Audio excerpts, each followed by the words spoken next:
السلام عليكم ورحمة الله وبركاته.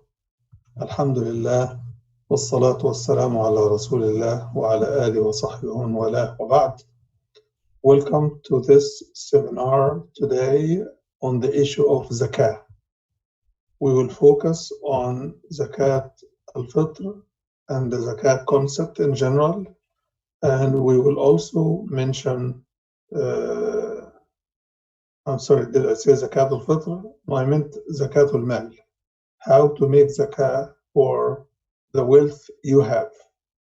Well, we will also mention Zakat al-Fitr at the end, inshallah. So please format your questions and send them immediately. As soon as you have a question, send it through the Q&A that you see on your screen. Inshallah, give me a second here.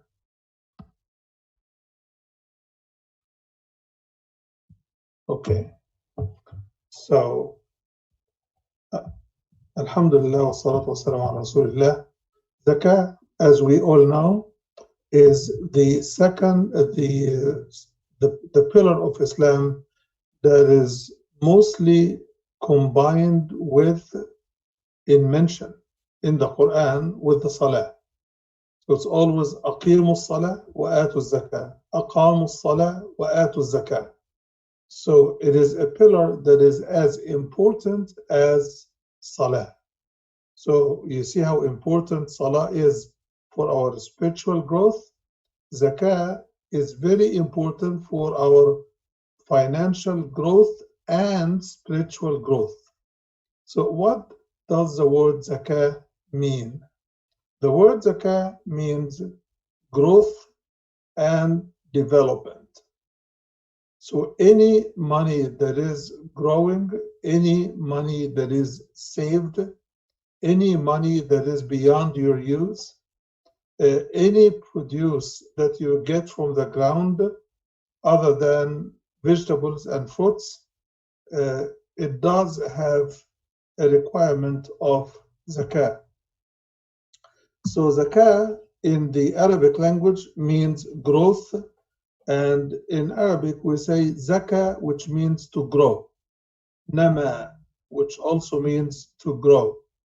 So the Islamic terminology meaning is it is a particular type of worship that we offer to Allah subhanahu wa ta'ala, and it is done through giving away some of certain parts of our wealth to certain groups of people or to certain areas or projects or development endeavors.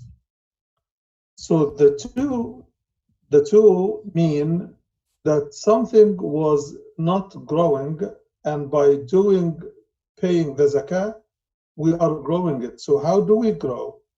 We grow the money, for example, by giving to the poor. When you give to the poor, you are growing your own money. As much as zakah also means purifying.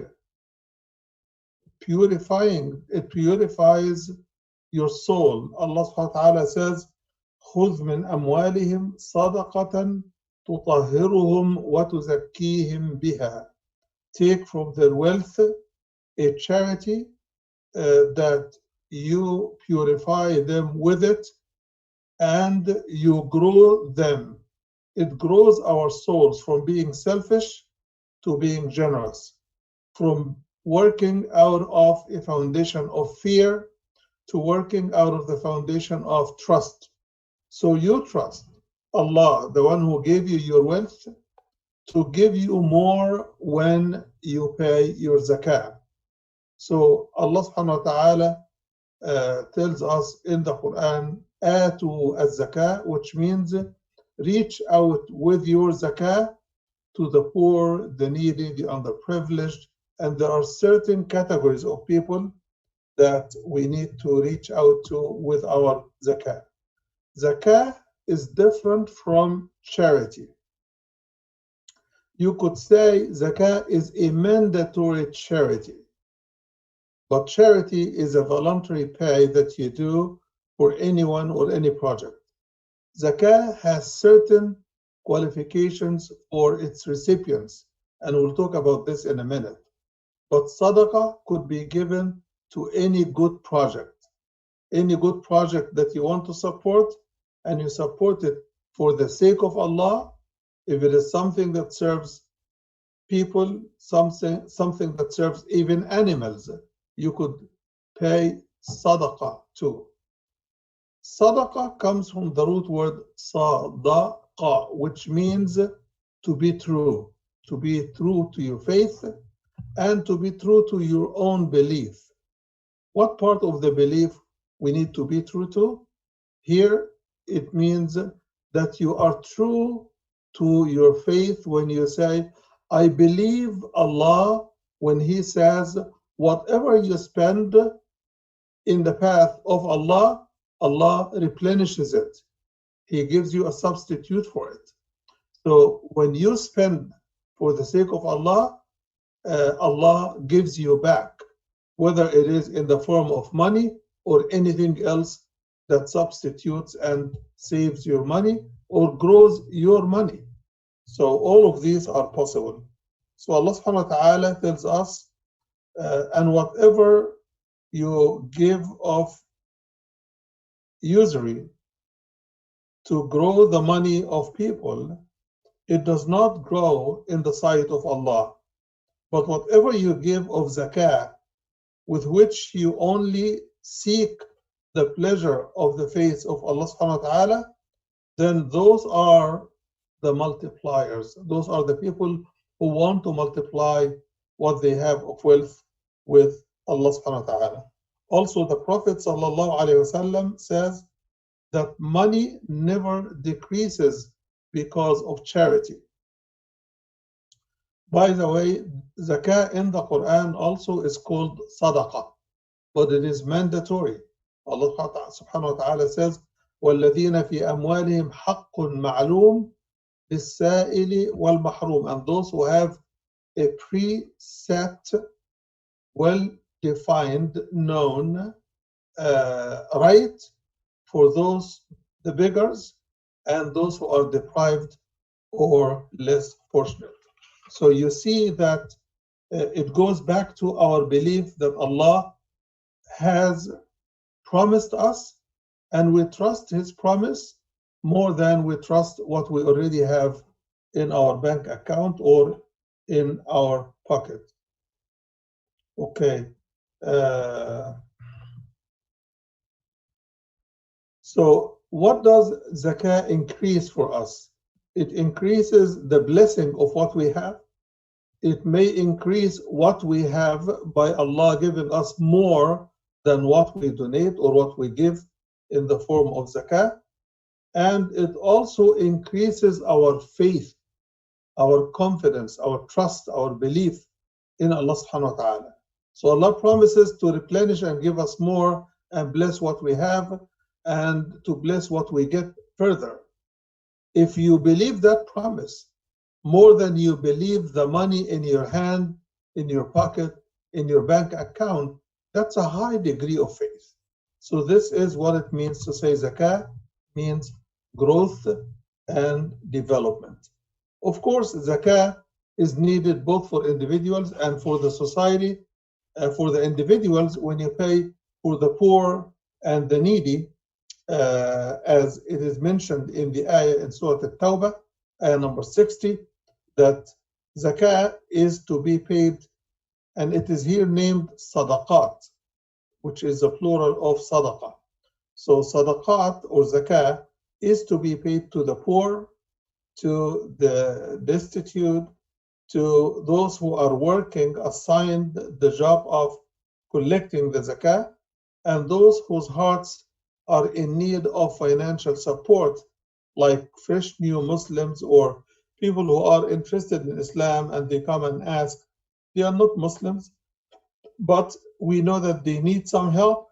We offer them money, even from the zakah, to encourage them to think seriously and to consider the truth and the message of Allah subhanahu wa ta'ala, and also to set a slave or a hostage or a POW free. Also to pay for the debts of people who are in debt, but they cannot pay it back on their own, and they have been struggling, but they can't.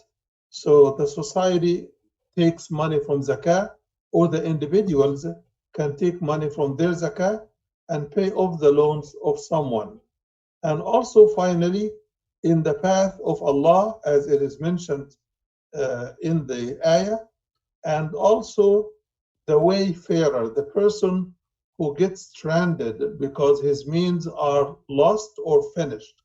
So if we are in a journey and we have a member of the group who either lost his money or spent his money and he doesn't have any more to carry himself over till he comes back, then we give him even from our zakah, and we don't ask him to pay it back when he is back, unless you give it as a loan and the man can pay it and he asks for it as a loan. Then you give him a loan, and that does not make it up for zakah. So these are the 8 categories of people that we take zakah and pay it for them and to them. Okay? Of course, those categories are divided into major 2 groups. One is a group that takes it for themselves, like the poor, the very poor, and the poor, and those who have stuck with a payment of something that they don't have the means to pay. For example, somebody who lost his car to an accident, right? And he doesn't have insurance, and his car is very vital for his work. Then we can support him by paying for his car from, yes, zakat money. This is how vast the zakat can cover of issues and needs. Okay. Also, it can be paid for people who intervene in resolving disputes, and in the process, they may pay one of the parties some money to cover one of his claims that the other could not.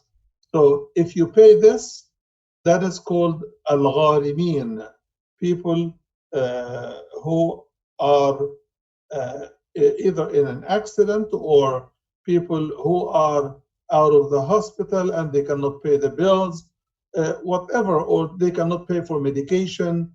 All of those are people who are required to pay, or a person who by mistake killed someone, and like in an accident, and he is required to pay a ransom, okay, and he doesn't have the money, then zakah also could cover all of this.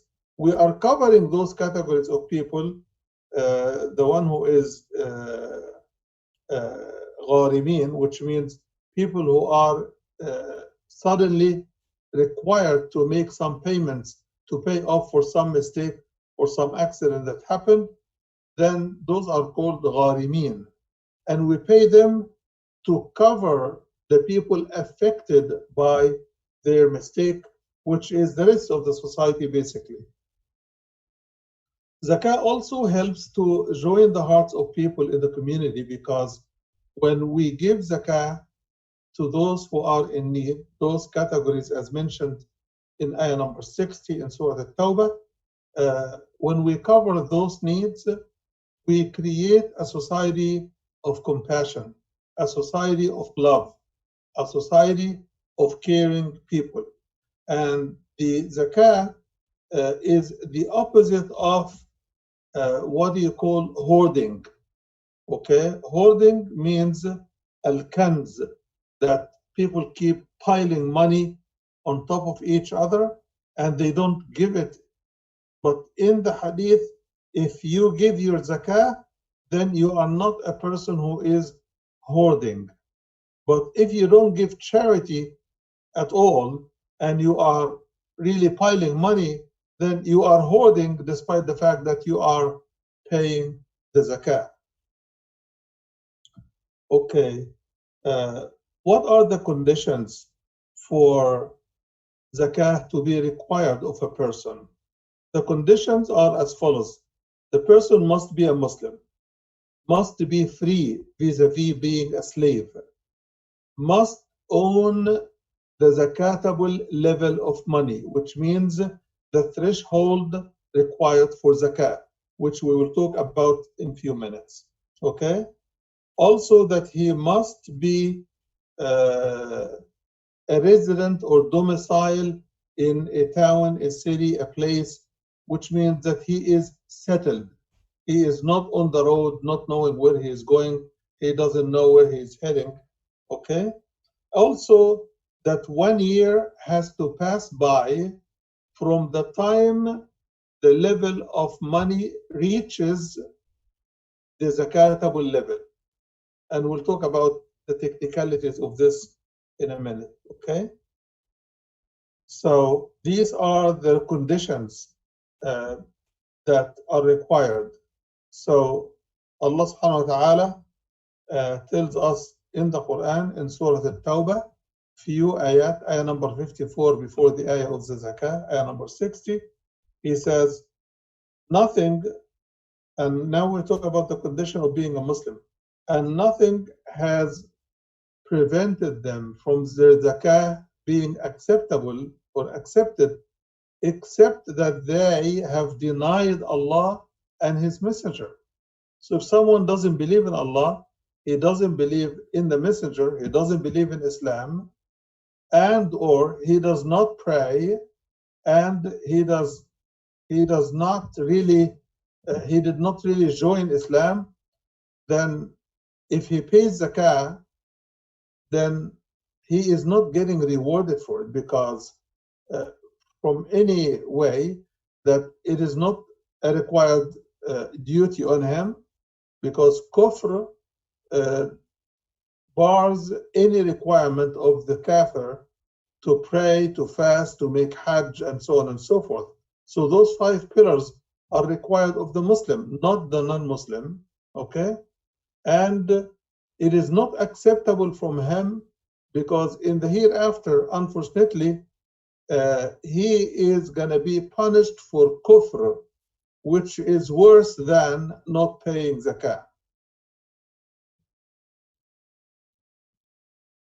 And as Allah subhanahu wa ta'ala says, that requiring of the criminals who are going to be sent to hellfire, he is saying, مَا سَلَكَكُمْ فِي سَقَرٍ, what brought you down to this pit of hellfire, of this valley in hellfire? And they would say, we were not among the praying people, which means we were not Muslims, and we were not feeding the destitute and the poor. So, and they will list their own crimes by their own tongue. So that also shows that they will be punished for not doing the right thing by the requirements of Allah subhanahu wa ta'ala.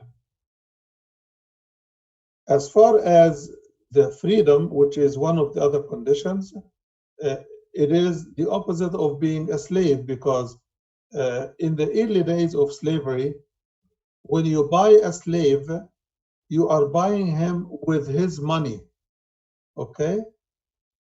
But when Islam came, when you buy the slave, you don't really get his money until you stipulate. If he has money, you stipulate to the seller that he gives you the slave and his money. Also, so when you have the slave doesn't actually own his money. His money goes to the buyer or the seller.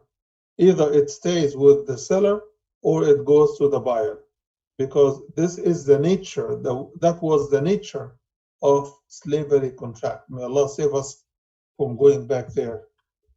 So also the threshold for zakah is when the money the person has in his saving or in his bank account or under the couch or under the pillow, whatever and wherever you have money, then this money, if it reaches 85 grams of gold or 595 grams of silver or the equivalent thereof, then there is a zakah, and the zakah is 2.5%.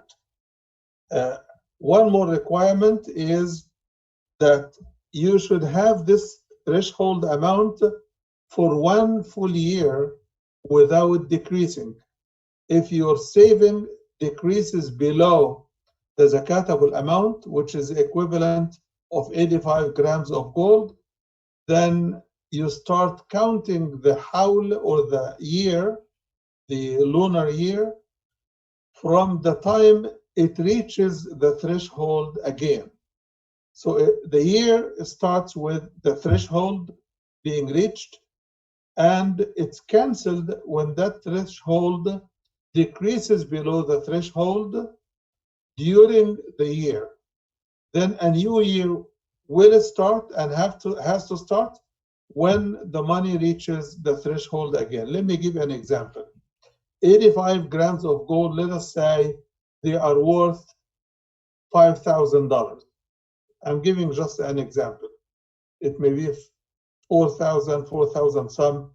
I'm not sure about the exact, because this is something you check on Google every single day. You could just write to Google, how much is 85 grams of gold today in the market? Then Google will tell you how much. Let us say you have 4,000, which is the price for 85 grams of gold today. If so, then you have reached the threshold. So you start counting from this Ramadan until next Ramadan. Then next Ramadan, you pay the zakah, which is 2.5% of what you already have.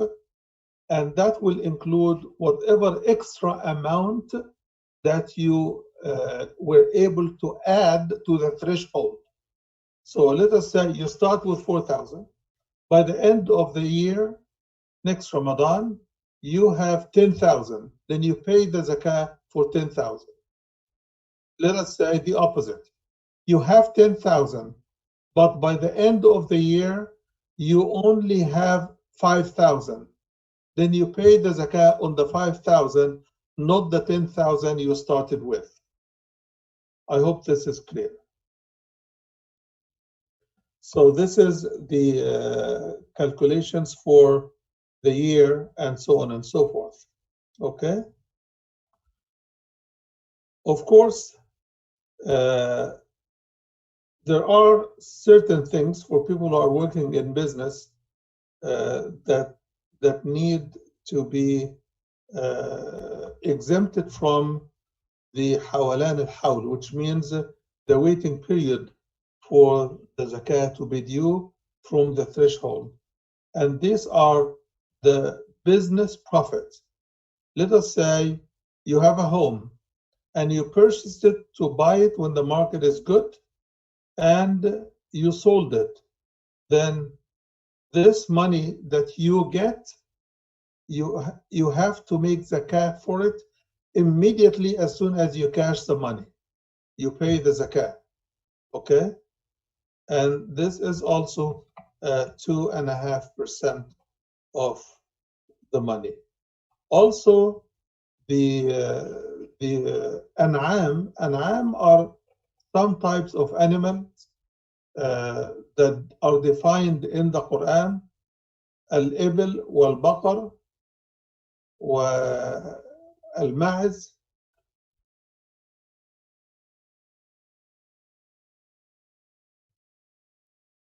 One more I forgot. I will remember in a minute, inshallah. So those animals, if they graze in an open land, which means it is a land that is watered by rainwater, okay? Or that it is a wet land, it's watered by nature. Or it is a wet, even though there's no running water next to it. So any land that you do not spend on bringing water to those animals, then those animals, when they produce a baby, then when they reach certain numbers, then you have to pay zakah on them. So if they are sheep or lambs, you pay, sheep or goats, then you take one goat for every 40 lambs. And then you get two goats for 121 lambs. And then for 201, you pay three goats. And from there on, you pay one goat for every 100. Okay, I hope this is not confusing, but we'll get back to it if we have the time to do so, inshallah. So, so how do we count the hawl or the year for the commodities and stuff? Well, as far as business, we will talk about this in a minute, but let us move it since we came across it here. So for the business profit, let us say you purchased a house today and you sold it in 6 months and you made a profit. So you pay the zakah for all of the outcome of the purchase, and the profit, the zakah for the profit is dependent on passing a year. But the year doesn't count from the sale day, it counts from the purchase of the house or the purchase of the business. So the minute you own a business for the sake of trading it off, selling it, then when you sell it off, you look, did it go 1 year or not?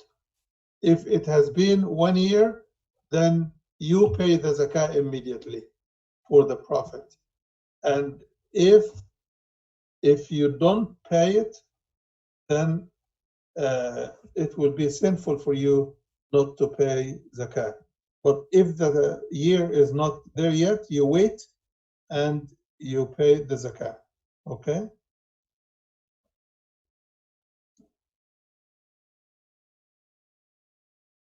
So if you buy something, let us say for $10,000, and before the year cycle is finished, this commodity or this thing that you purchased may gain 10% or 20% or more, okay? Then you will pay zakah on the capital and zakah on the profit, okay?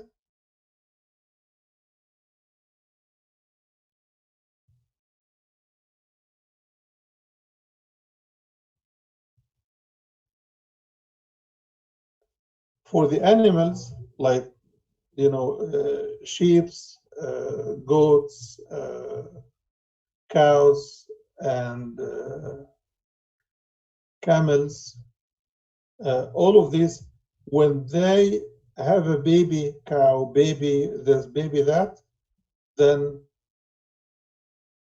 the baby zakah, the zakah on the baby when it's born, okay, it has to be paid. It has to be paid even if the year has not gone by. Okay.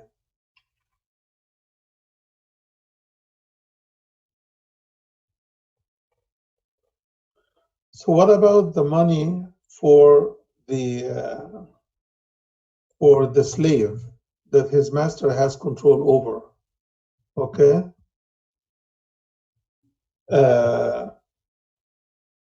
I will get to your questions in a minute, but please keep coming with your questions. So the zakah for the money that we said that the slave doesn't have control over, his master does, then the zakah on that money, the slave money, will be due, and it has to be paid by the owner of the money, okay? And the owner of the money is the owner of the slave. So the slave master will have to pay the money for zakah for the money of the slave if the slave has money. Let us say a slave's master is selling him or giving him away as a slave, as a gift, and he is giving him $50,000 to help him and stuff.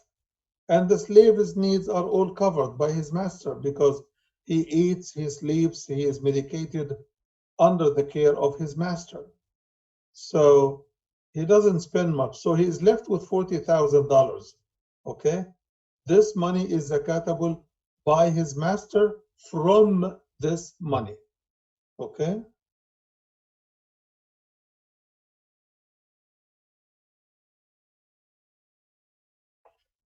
So whoever owns the money, he has to pay the zakat. Okay, I do have a question here. Is a car considered something that you give zakat? It's worth more than nisab? Very good question.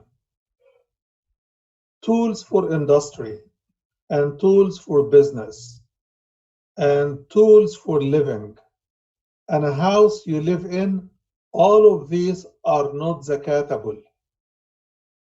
Like you have a car, but the car is not purchased to save it as a value. But if you purchase a car for the sake of holding it to become more valuable because it's 25 years old and so on and so forth, then it is zakatable because it becomes a commodity. But if you have a car to use it for business, for shopping, to visit your friends and families, this is a utility car. So any utility tool that you use either for business or for living, then that is not zakatable. Very good question. MashaAllah. Thank you, Brother Islam. Okay. So let us move on until we get your next questions. Okay. What are the items that are zakatable? Okay. The first two items that scholars mention are gold and silver. Okay.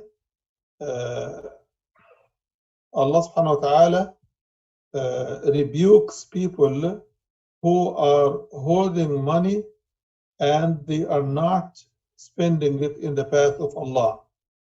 Ayah number 24 and so 34, I'm sorry, and ayah number 35. Okay, so when does it become zakatable? As we mentioned, if the gold reaches 85 grams or the silver reaches 595 grams, they are zakatable if they stay as much for one full lunar year. The lunar year is 10 or 11 days shorter than the Gregorian year or the solar year. Okay? Is gold that is worn for ornament zakatable or not? This is an issue that scholars have disputed. Some of them say no zakah whatsoever, and some others say it is zakatable, it is money, and so on and so forth. And some recent contemporary scholars have combined between the two opinions, and they said gold, if kept, or silver, are money hosted in the value of the gold or the silver. Okay? This money is the mirror type of money for cash that is saved.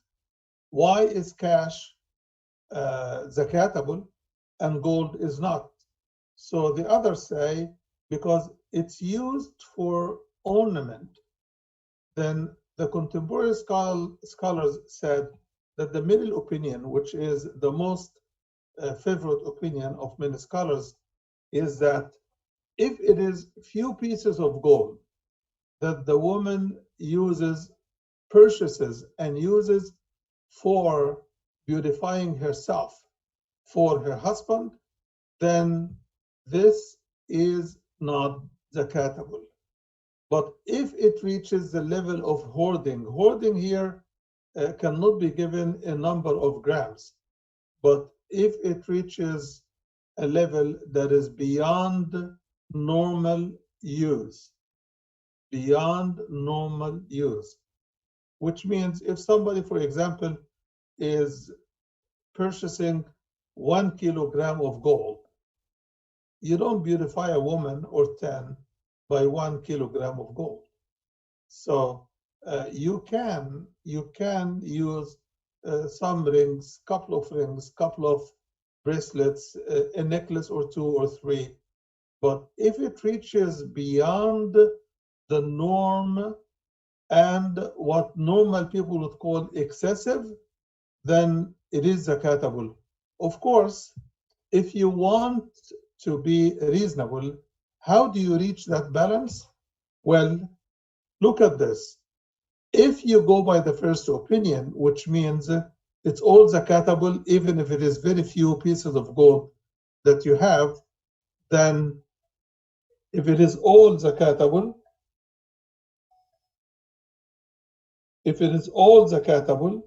then you will have to pay zakat every year. So think about this. If you have 20, 30 pieces of gold for your wife, and she is wearing all of them, okay? Alternatively, of course, okay? 20, 30 pieces, whatever the number is. And then you have to pay zakat every year, of course. And she had them for 10, 20, 30 years. Wouldn't you feel that you have paid the value of this gold in zakat? So Islam wants you to think that you only get her something, or the woman should buy for herself something that is reasonable for wearing, so that even if you have to pay zakat, it is not much. It is not much to pay. So it is the zakat for having the pleasure and the beauty of the ornament, and it is not a punishment. Okay. Islam has another question. He is saying, is the money that we don't have access to until retirement, such as 401k investment account or traditional retirement accounts, do we pay zakat on them yearly? Well, the rule regarding money that you don't have access to is to compare it to a debt that you have on somebody, okay? Like you gave a loan to someone, and this person took the money, and a year have gone by, and the money is zakatable if it were in your hand. Then Muslim scholars tell you, if that loan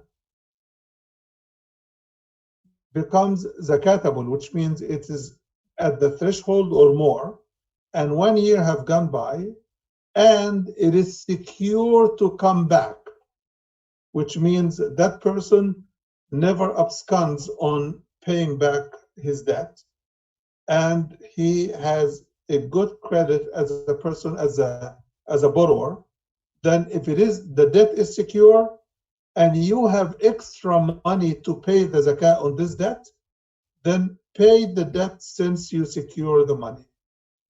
The other opinion is, if it is not secure, or the other situation is, if it is not secure, consider it a lost debt until you cash it.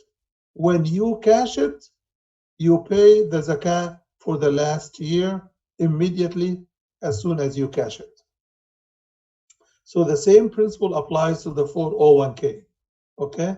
If you want to pay the zakah on it because it reached the threshold, pay the zakah because this is the right of the poor on you.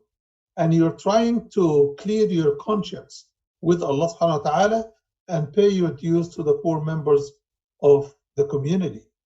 Then if you pay zakah and you have money to pay the zakah, keep paying the zakah. You know what the zakah is?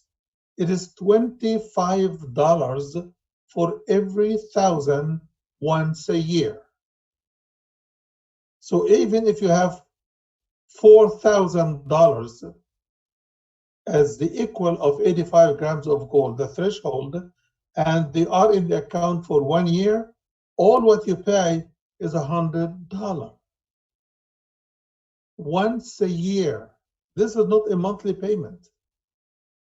So if you want to be certain and sure that your conscience is clear with Allah, pay $25 on every 1,000 and clear your conscience of that. And do this annually.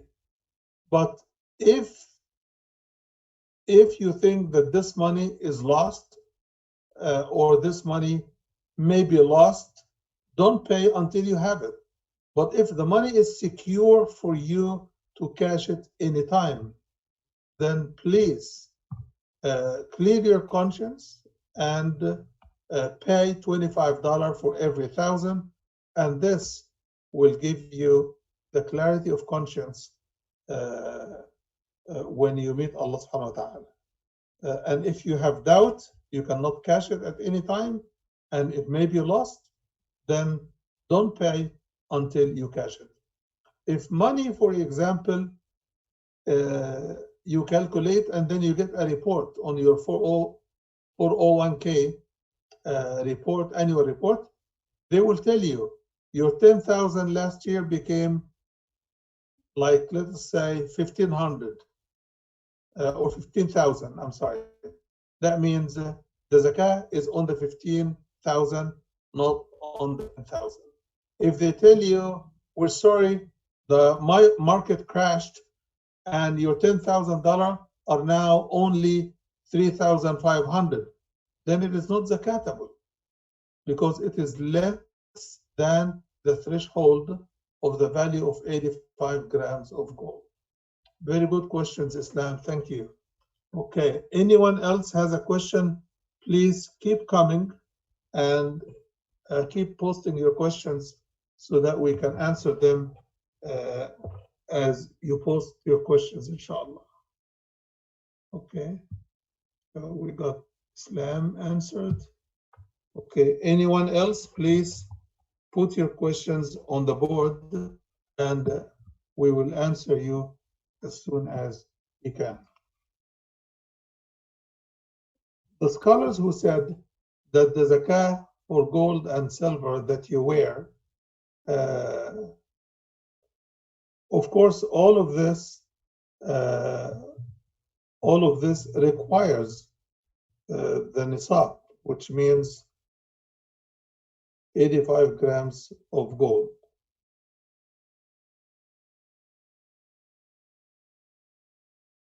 Okay. So you pay 2.5% on whatever the amount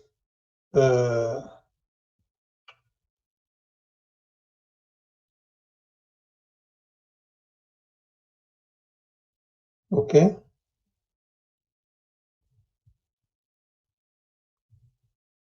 This is the money as far as gold and silver. What about the cash? The cash is the same.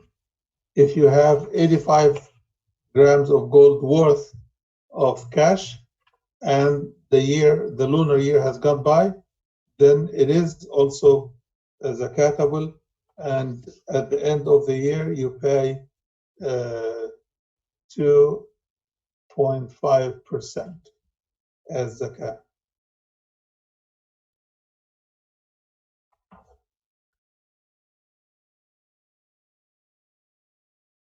We mentioned the zakah on the 4 types of animals. Okay.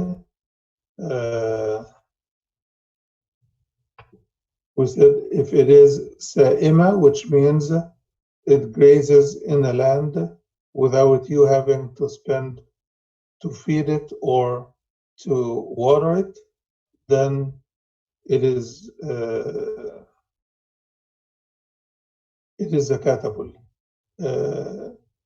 If you are feeding it constantly because you have added land or you have to buy the feed, then it is not zakatable. It is not zakatable if you feed it. Okay.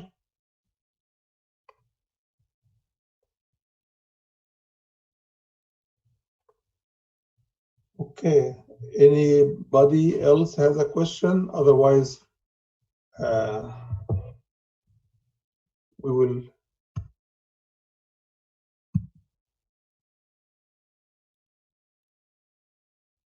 Okay. Anyone has a question?